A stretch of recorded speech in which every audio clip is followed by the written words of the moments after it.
Important notice. The narration in this video is generated by artificial intelligence. The script is an original creation and not an actual recording. It dramatizes the thinking of Richard Feynman, based on his works, to clearly explore his ideas. This relentless pursuit of apparent intelligence is not a harmless pastime. It has real and profound costs for society, organizations, and individuals. When communication becomes a competition of who sounds smarter, effective collaboration dies. Ideas that could solve complex problems remain trapped in the minds of their creators, simply because they are unable or unwilling to translate them into a language that everyone can understand. This creates silos of knowledge, where each department, each discipline, and each group of experts develops its own dialect, creating barriers that prevent the cross-pollination of ideas, the very essence of innovation. Distrust flourishes in this environment. The general public begins to see experts not as guides, but as an elitist caste that uses language to protect its status and power. Science becomes suspect, medicine intimidating, and politics incomprehensible. For the individual, the cost is intellectual stagnation. By focusing on appearing intelligent, we abdicate the far more difficult and rewarding task of being intelligent, which requires humility, curiosity, and above all, the continuous effort to understand things on their own terms, stripping them of all pretense. Amidst this theater of complexity emerges the figure of an unlikely hero, a man who personified the exact opposite of this trend. Richard Feynman was not only a Nobel Prize-winning physicist, he was a radically honest thinker, an avowed enemy of any and all forms of intellectual pretension. For him, science was not an exclusive club, but a window to the beauty and wonder of the universe, and this window should be open to all. His philosophy was guided by a fundamental principle, almost an obsession: clarity. Feynman believed with fervent conviction that the ultimate mark of understanding was not the ability to use a technical term, but the ability to explain a complex idea in language so simple that even a child could understand it. If you were unable to do this, he argued, you hadn't really understood the subject. You were merely repeating words you had memorized. This was not just a stylistic preference, it was a moral and intellectual imperative. For Feynman, using a difficult word when a simple one would suffice was not just poor communication. It was a form of dishonesty, an act of self-deception that blocked the path to true learning. He offered us a powerful antidote to the disease of obscurity: simplicity as the acid test of knowledge. Nowhere illustrates the jargon pandemic better than the modern corporate world. It's a linguistic ecosystem where words are emptied of their meaning and transformed into mere signifiers of belonging. Consider the word leverage. Instead of simply using, professionals feel the need to leverage resources, to leverage synergies. The word synergy itself, which should describe a beautiful concept where the whole is greater than the sum of its parts, has become an empty cliché, used to justify any kind of collaboration, however useless. We have pipelines that need to be optimized, ecosystems that need to be fostered, and paradigms that need to be broken. This language doesn't serve to clarify, it serves to obscure. It creates an artificial barrier between those who speak the language and those who don't, projecting an aura of specialization and control. The most ironic thing is that often the ideas behind these jargon phrases are incredibly simple. We need to sell more. Teams need to communicate with each other. We have to think of a new way to do this. Jargon acts as armor, protecting the speaker from the vulnerability of expressing a simple idea that could easily be questioned or criticized. It's a defense strategy that, in the long run, stifles the agility and innovation that the companies themselves claim to seek. If the corporate world has its swamp of jargon, academia has built a veritable fortress. In many areas of the humanities and social sciences, clarity is often penalized, seen as a failure to recognize the complexity of the subject. Academic writing, which should be a vehicle for the dissemination of knowledge, often becomes an exercise in obscurantism. Theories are shrouded in layers of meta-language, and arguments are built on a foundation of terminology, accessible only to a small circle of initiates. Phrases like the deconstruction of phallogocentrism in post-structuralist discourse may have a precise meaning within a specific field, but their excessive and sometimes inappropriate use serves more to signal the author's intellectual affiliation than to effectively communicate an idea to a wider audience. The incentive structure of the academic world, the famous publish or perish, exacerbates this problem. The pressure to publish in prestigious journals, whose reviewers expect to see a certain type of language, encourages researchers to adopt a dense and impenetrable style. This not only alienates the public and policymakers who could benefit from the research, but also hinders interdisciplinary collaboration, as a sociologist may have difficulty understanding the insights of a literary critic, and vice versa, even when both are studying interconnected human phenomena. The figure of the expert in contemporary media is another glaring symptom of this disease. In a talk show, a news broadcast, or a viral video, time is short, and credibility needs to be established instantly. Jargon becomes a shortcut to authority. An economist who talks about quantitative easing and credit default swaps sounds immediately more credible than one who says, the government is printing more money to buy bad debt. A political analyst who discusses the realpolitik of geopolitical hegemony seems more profound than one who talks about how powerful countries use their strength to get what they want. This verbal performance is designed to impress and, subtly, to intimidate the viewer, discouraging questions and criticism. The goal is not to educate the public, but rather to position the expert as the holder of arcane and inaccessible knowledge. The result is the erosion of trust. When jargon fails to predict an economic crisis, or when complex analysis fails to explain a simple event, the public feels cheated.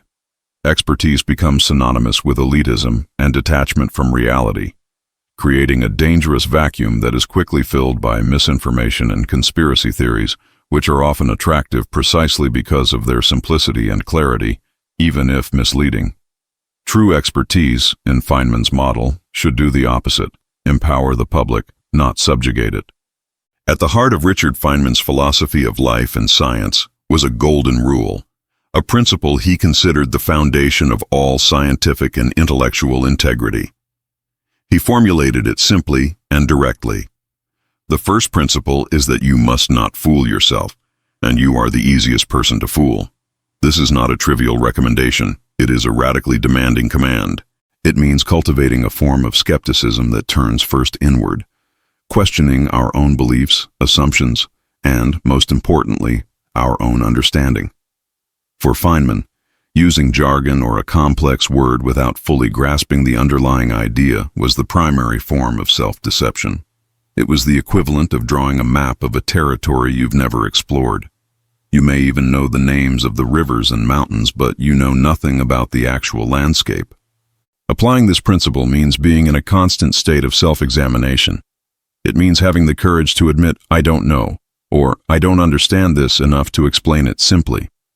This humility is not a sign of weakness, but of intellectual strength. This is the starting point for genuine learning.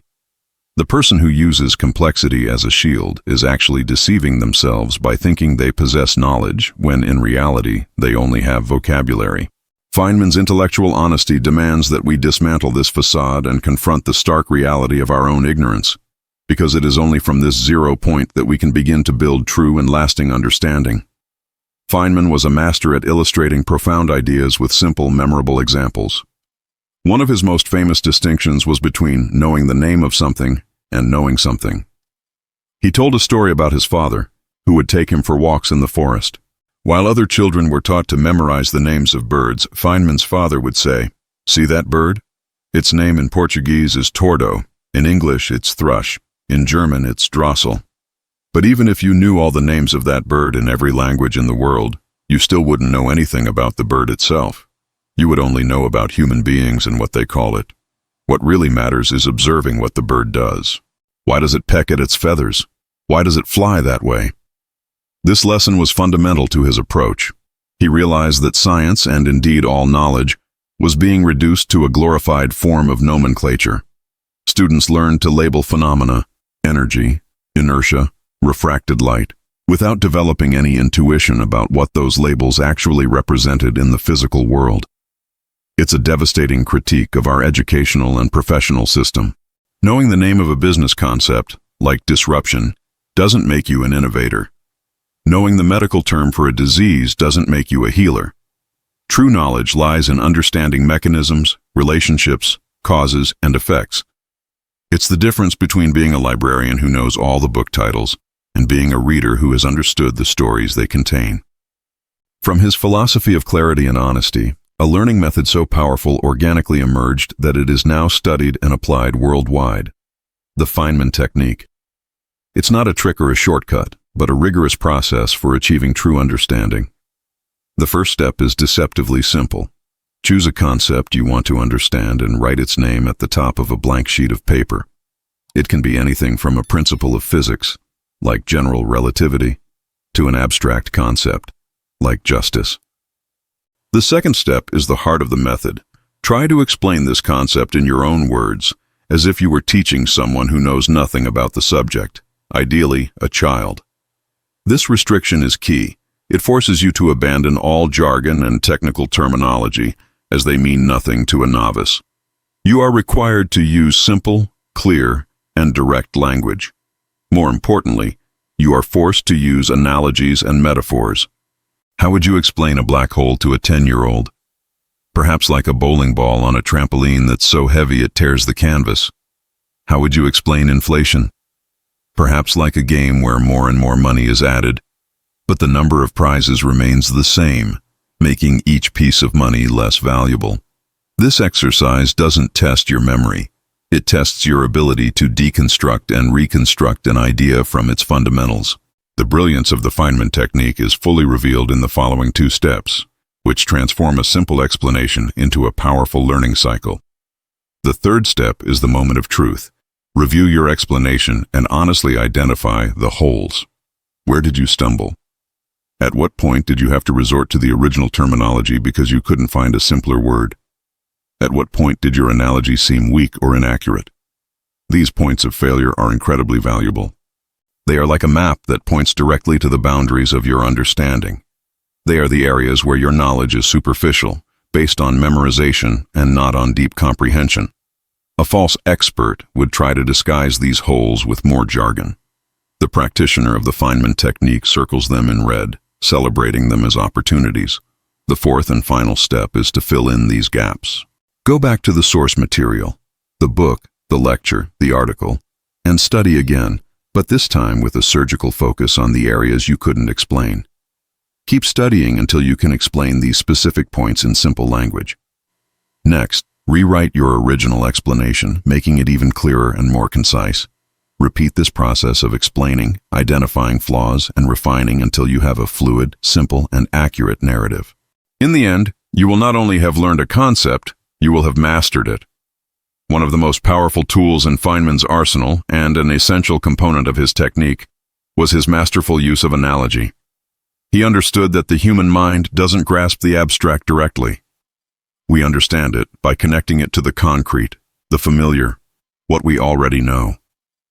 A good analogy acts as a bridge, transporting us from a safe shore of knowledge to new and unknown territory. When Feynman tried to explain why subatomic particles could be in multiple places at once, he didn't start with Schrödinger's equation. He spoke of a lost explorer who, without a map, could be anywhere within a vast area of probability. When explaining Einstein's curvature of spacetime, he didn't fill the board with tensors. He asked you to imagine an ant walking on a sphere, thinking it's moving in a straight line, unaware that the geometry of its universe will lead it back to its starting point. Feynman's genius lay in finding the right analogy, one that was simple enough to be instantly understood, yet robust enough to capture the essence of the concept without oversimplifying it. For him, an analogy was not a pedagogical embellishment, but a thinking tool. It allowed him to feel the physics himself. The ability to generate a good analogy is, therefore, one of the most rigorous tests of understanding. If you can't find a real-world comparison for an abstract idea, that idea is likely to remain just an abstraction in your mind. Feynman's fame as one of the greatest teachers of the 20th century did not stem from his ability to impart vast amounts of information, but from his skill in igniting the flame of curiosity and intuition in his students. His famous Feynman lectures on physics, originally intended for freshmen, have become a timeless classic, read by students and laypeople alike worldwide. What made them so special? It was his refusal to present physics as a set of laws and formulas to be memorized and applied. Instead, he presented it as an adventure of discovery, an ongoing story of how humans have attempted to decipher the rules of the universe. He began with simple, observable phenomena, the movement of a wave in water, the color of the sky, and gradually built upon them to develop fundamental principles. He wanted his students to develop a physical intuition, an ability to look at a problem and feel the answer before even beginning to calculate. He encouraged them to ask stupid questions, knowing that these questions often touched on the deepest unexamined assumptions. His classroom was a place of contagious energy, where he gestured, told jokes, and used his entire persona to bring the arid concepts of physics to life. He wasn't just teaching. He was sharing his overwhelming passion for how the world works, and that passion was impossible to ignore. In the early 1950s, Richard Feynman accepted an invitation to teach at the Brazilian Center for Physical Research in Rio de Janeiro. He arrived with enormous enthusiasm, enchanted by the culture, music, and energy of Brazil. He expected to find a vibrant academic environment, full of curious young minds eager to explore the frontiers of science. However, what he found left him in a state of profound shock and perplexity. His students were, at first glance, excellent. They were quick to memorize the most complex equations, could recite the laws of physics by heart, and performed very well on tests that required reproducing the taught material. However, Feynman began to notice something strange. When he asked a question that deviated slightly from the text, or that asked for the application of a concept to a new and practical situation, he was met with absolute silence. The students stared at him with blank looks. They could define the polarization of light with precise words, but they couldn't say what they would observe if they looked at the reflection of the sun on the bay through polarized sunglasses. They knew the words, the formulas, the names, but it seemed that none of it had any connection with the real world. It was as if science were a dead language, learned out of obligation, but never spoken or used to describe reality. After months of observation and growing frustration, Feynman decided to dig deeper to understand the root of the problem. He began examining the textbooks used in Brazilian schools and was horrified. They were poor translations of foreign texts, full of examples that made no sense in the local context, and presented science as a collection of facts to be swallowed without question. He realized that the entire educational system was structured around a single objective: memorization to pass exams. There was no incentive for critical thinking, experimentation, or doubt. Science was not taught as a method for questioning the universe, but as a catechism to be recited. In a famous and forceful lecture he gave to Brazilian educators at the end of his stay, he summarized his scathing diagnosis. He said that, after investigating science education in Brazil, he had discovered that no science was being taught. Students, he argued, learned to repeat phrases, but did not learn what the phrases meant. He gave the example of refraction, noting that students could define Snell's law, but did not connect it to the experience of seeing a broken pencil in a glass of water. His conclusion was devastating. Brazil had created a system that produced people with the appearance of knowledge, but without the substance. Feynman's critique of Brazilian education, while specific to his context and time, revealed a universal and timeless truth about the dangers of rote learning. His experience in Brazil solidified his belief that the goal of education should not be to fill students' minds with facts, but to teach them how to think. He saw firsthand how a system focused on exams and correct answers could effectively destroy children's natural curiosity and produce a generation of scientists who knew nothing about science. This lesson resonates powerfully today, in an era dominated by standardized tests and performance metrics. Around the world, educational systems still pressure students to memorize information to pass tests, instead of encouraging them to ask questions, explore, fail, and learn from their mistakes. Feynman's critique forces us to question, are we teaching our children to understand the world or just to pass the next test? Are we cultivating independent thinkers or mere repeaters of information? The Brazilian experience was a microcosm that showed him that the disease of appearing knowledge was systemic and began in school. He understood that To combat the culture of jargon and false expertise, it was necessary to reform the very foundation of how we learn and teach, valuing understanding over memorization and doubt over certainty. 33 years after his experience in Brazil, Feynman's philosophy would be put to the test on the most public and tragic stage of his life. On January 28, 1986, the Space Shuttle Challenger exploded 73 seconds after launch, killing all 7 crew members on board live, in front of millions of shocked viewers, including countless children watching because of teacher Krista McAuliffe. The nation was paralyzed, and the American space program, a symbol of optimism and technological competence, was plunged into a deep crisis. President Reagan convened a commission of inquiry, the Rogers Commission, to investigate the causes of the disaster. The commission was composed of illustrious figures, astronauts like Neil Armstrong, Air Force generals, and executives. And to the surprise of many, a theoretical physicist known for his eccentricity and aversion to Washington bureaucracy, Richard Feynman. Initially, the commission's procedures were exactly what Feynman despised most. Long meetings, formal depositions, engineering reports spanning thousands of pages, filled with complex charts, acronyms, and bureaucratic language designed to diffuse responsibility. While the other commissioners followed protocol, Feynman, true to himself, began his own parallel investigation, speaking directly to lower-level engineers and technicians, bypassing the chain of command. Feynman quickly discovered that the engineers at Morton Thiokol, the company building the solid booster rockets, were extremely concerned about the performance of the rubber O-rings at low temperatures. The Challenger launch occurred on an unusually cold morning in Florida. NASA managers, under pressure to meet the schedule, had ignored or downplayed these warnings. Feynman held the truth in his hands, but he knew that presenting it in a technical report would be useless. It would be lost in a sea of paperwork and bureaucratic denial. He needed a way to make the truth undeniable, to cut the Gordian knot of complexity and blame with a single blow. And so, during a televised public hearing, he performed his greatest teaching act. While a NASA manager gave evasive testimony, Feynman calmly asked an assistant for a glass of ice water. He took a small sample of an O-ring, clamped it with a carpenter's clamp, and submerged it in the water. He continued listening to the testimony for a few minutes, letting the rubber cool.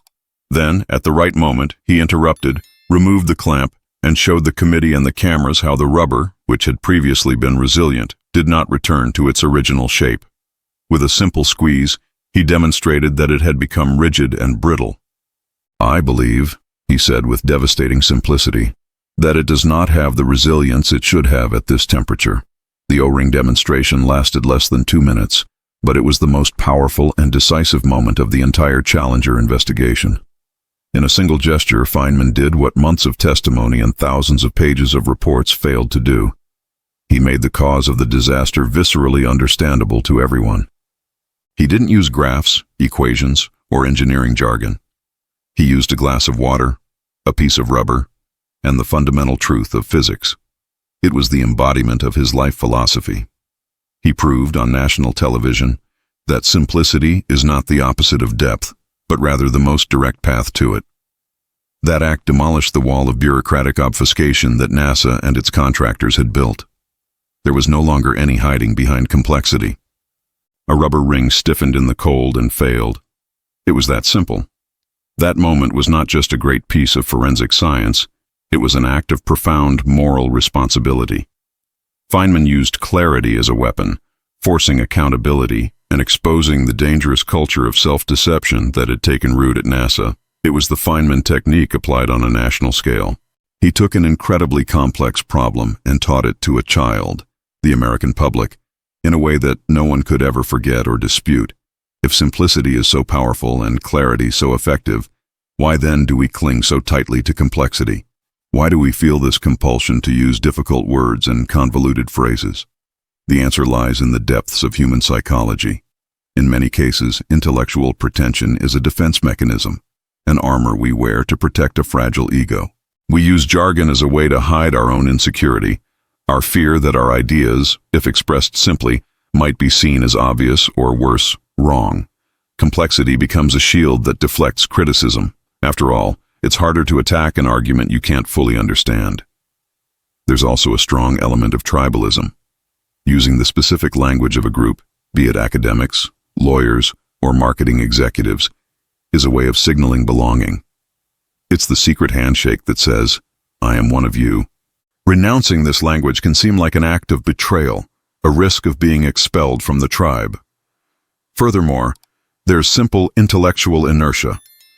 It's easier to repeat a term we've heard than to do the hard work of deconstructing the idea behind it and expressing it in our own words. Clarity requires effort. Obscurity often requires only a good memory. Understanding these psychological motivations is the first step to overcoming them. It takes courage to be vulnerable, to present an idea in its raw, unfiltered form, ready to be examined and challenged. The time has come to reclaim the true meaning of intelligence. Feynman's enduring lesson invites us to a radical redefinition. True intelligence is not a measure of the amount of information you can store in your brain, nor of the sophistication of the vocabulary you can display. It's not about appearing intelligent. It's about making the world intelligible. True intelligence is the ability to translate, to build bridges. It is the ability to take the complex, the chaotic, the confusing, and distill it into its simple and elegant essence. A truly intelligent person does not leave their audience confused. They leave them enlightened with the feeling that they have just understood something important. It is the difference between a magician who hides their tricks and a teacher who reveals the mechanisms behind the magic. Intelligence, in this new definition, is an act of generosity. It is the act of sharing understanding instead of accumulating knowledge as a form of power. It values the question over the answer, curiosity over certainty, and above all, clarity over complexity. We measure this intelligence not by the difficulty of the texts a person can write, but by the ease with which they can explain a difficult idea. It's a paradigm shift that moves us away from performance and closer to substance, from ego to empathy, from exclusion to inclusion. Feynman's philosophy isn't just an interesting historical anecdote. It's a practical tool you can start using today to transform how you learn, work, and communicate. The challenge is this: apply the Feynman technique to your own life. Choose a concept from your work or studies that you feel you've mastered. It could be your company's marketing strategy, a software process you use every day, or a historical topic that has always fascinated you. Now, take a sheet of paper or open a blank document and try to explain that concept to someone completely outside your field, your child, your grandmother, a friend in a totally different profession. Use only simple words. Look for everyday analogies. Be brutally honest with yourself. Where do you hesitate? Where are you tempted to use the word technical because you can't find a substitute? These are your growth points. Embrace them. Go back to the original material, research, think, and refine your explanation. Try again. This exercise, if practiced regularly, will have a profound effect. It will not only solidify your own knowledge at a much deeper level, but it will also make you a much more effective communicator, colleague, and leader. You will begin to see clarity not as a simplification, but as a superpower that can break down barriers and drive true innovation. Ultimately, Richard Feynman's message transcends physics, education, and even science. It is a universal call to intellectual honesty. In an increasingly polarized world inundated with false and misleading information, the ability to think clearly and communicate honestly has never been more crucial. Feynman's legacy reminds us that progress, whether personal or social, is not built on pretense, but on a solid foundation of genuine understanding. He teaches us that questions are often more important than answers, and that admitting ignorance is the first step to wisdom. Living according to this philosophy is choosing substance over style, clarity over complexity, and truth over convenience. It is a commitment not to deceive others, and, most difficult of all, not to deceive ourselves. As Feynman himself once said, encapsulating his empirical approach to life, "What I cannot create, I cannot understand."